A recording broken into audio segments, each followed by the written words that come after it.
Hello folks, welcome to today's tutorial on how to configure SCIM provisioning using Microsoft Azure Active Directory. To perform this activity, the requirements are as follows. Your Azure Database account must have the premium plan. You must have the Cloud Application Administrator role in Azure Active Directory. Your Azure Active Directory account must be a Premium Edition account.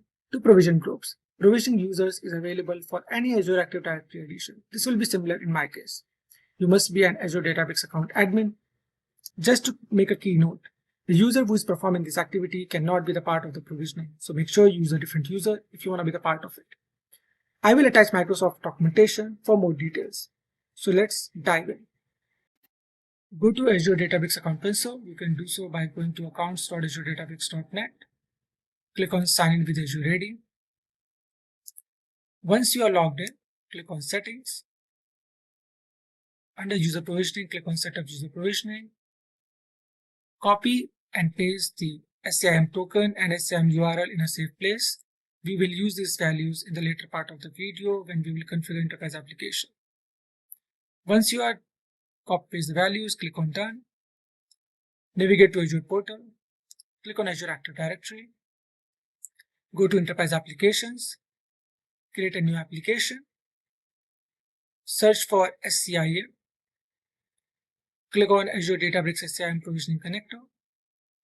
I will be using the default name. You can always change the name. Click on Create. So SCIM lets you use an identity provider to create users and groups in Azure Databricks, give them proper level of access and remove access if it's not needed anymore.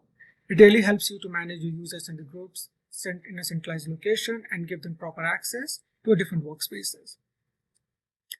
So once your application is created, go to Provisioning. Again, click on Provisioning. Change the provisioning mode from manual to automatic and paste the values which we copied earlier.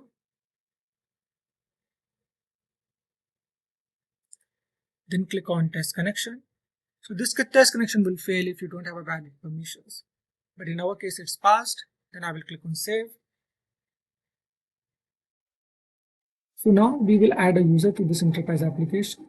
We can do so by going to Users and Groups, then click on Add User and Group.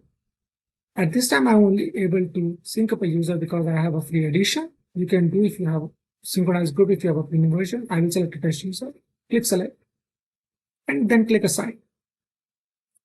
Now I will go back to Provisioning and click on Start Provisioning. It will only take a while because I only have one user to say. We can check whether the provisioning is successful or not by clicking on the refresh button.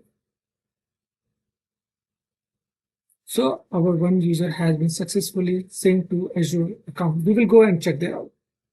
So go back to Azure account and then click on User Management. We can see our test user here. Congratulations, we have successfully configured SCIM.